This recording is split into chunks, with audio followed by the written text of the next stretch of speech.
we will have Rob Cornilles on shortly. He called me, or texted me, or whatever it was, yesterday, and said, I'd really like to talk about... He evidently heard what we were saying about him yesterday with Alan Alley. And he wants to set the record correct. No, he doesn't. He wants to talk a little bit about Suzanne Bonamici and the attack ads that the Democratic Congressional Committee of Cuckoos, or whatever DCC stands for, the Cuckoo Committee of Congressional Democrats, the attack ads, $1 million worth that they're going to launch on Rob Cornilles on Portland TV. And he wants to address that. So we're going to talk to Rob a little bit. We talked a lot about him yesterday when we had, of course, chairman of the Oregon Republican Party, Alan Alley. Our old pal Alan was on with us yesterday. If you missed that, you can still catch that on my website, www.bpshow.com. Listen to the latest show. You'll catch Alan Alley's interview with me. And we talked a lot about this gentleman, our friend Rob Cornilles. Hi, Rob. Hey, how are you, Bill? Good. I bet you're clean-shaven. Yeah, I was going to say, you look a little scruffy, man. You need to clean it up. You're not. Where are you at? You're not watching right now. Are you watching right now? Oh. No, I'm just imagining you. Just imagining it in my head right now. I don't know. I got up and I forgot. I just realized that. I just went like this to rub my face. Went, forgot to shave. Isn't it just a part of the routine? How do you forget? Listen, my friend, you'll be 50 soon too. Yeah, not too far away from that. Yeah, things change, and at 51, it magically changes even more. It just decelerates, regenerate. Anyway, so Rob, we had a lot of fun, not at your expense, but at your opponent's expense yesterday, because of the interview that K2 did with you and then her separately, and they played it. I think it was Monday or Tuesday night, and same as the debate. You know, you looked at the guy and you answered the questions. She looked at the guy and went, And I know that I don't want to just pick on her, but really, seriously, Rob, this is almost comical, dude. I'm sorry. Well, it certainly reminded me of someone else that I ran against last year. Does he wear a tiger suit by chance? Hopefully not anymore. But, you know, it really just points out that when it comes to creating jobs and knowing what it takes to create a job, when you ask her about it, she really is pretty, you know, I don't want to say clueless, but I can't think of another word. I mean, exactly. I mean, you can't really expect her to know what to say as far as what is required to create a job when she's never done it before. And the only thing she can claim is that she has spent your money and your listeners' money to pass bills that she believes creates jobs, but what kind of jobs were they? Were they permanent jobs? Were they temporary? Were they seasonal? Part-time? Mm-hmm. She probably couldn't even tell us that. And so what do? Well, of course, they want to change the subject.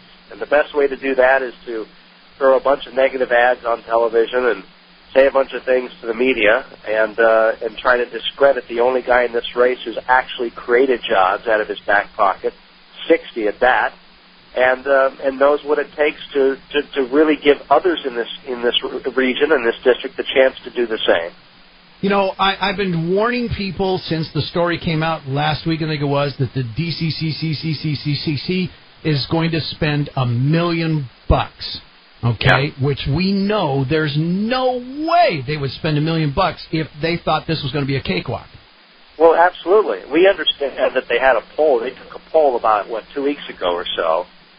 A lot of people were waiting to hear how what the poll results would be, and they didn't release the poll results, mm-hmm. Bill. Yeah. All they released is this barrage of negative campaigning.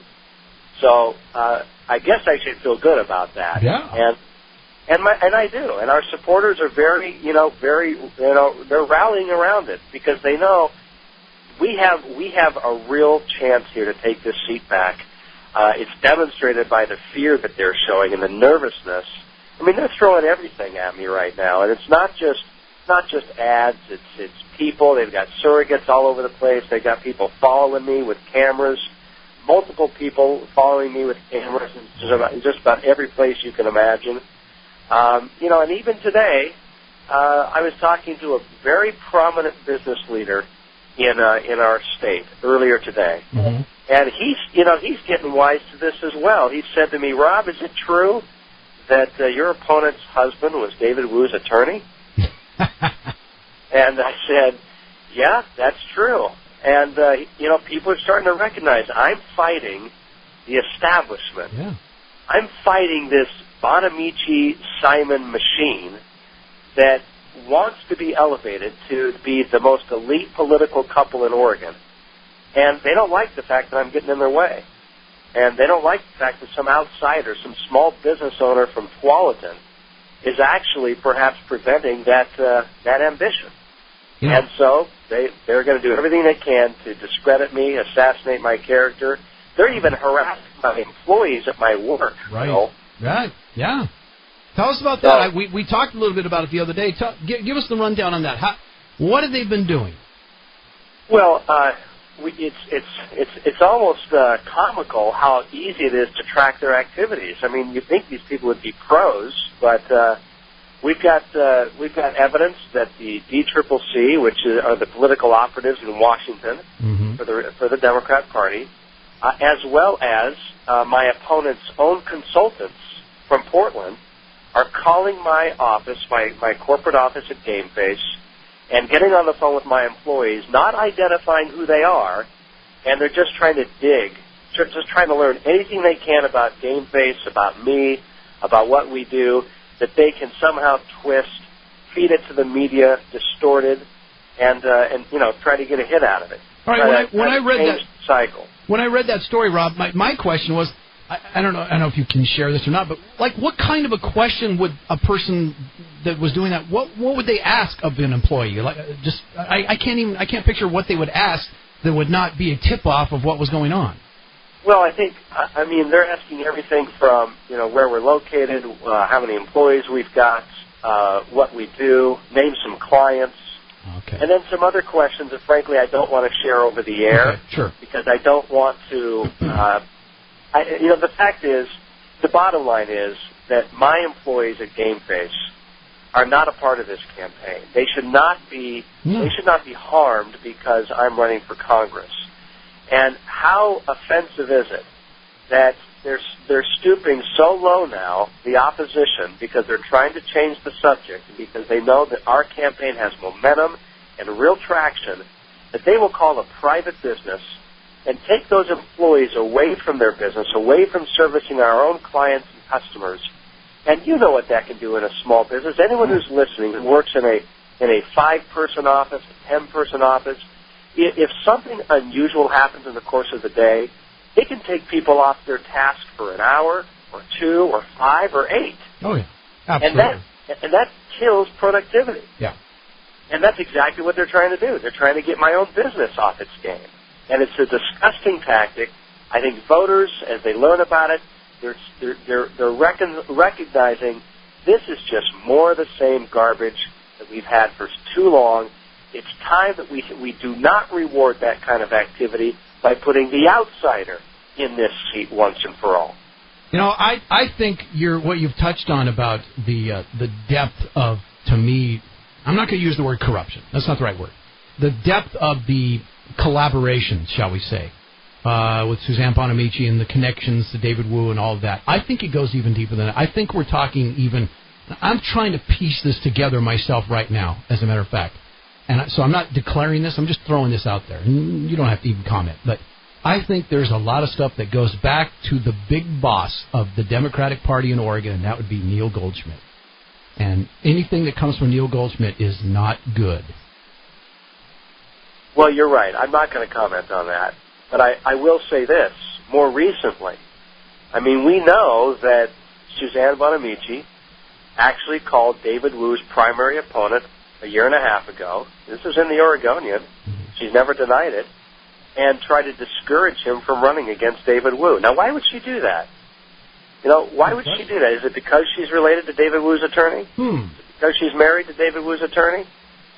And also, she's known she was going to run for this seat for a long time. Sure. I think she was being groomed for it. Absolutely.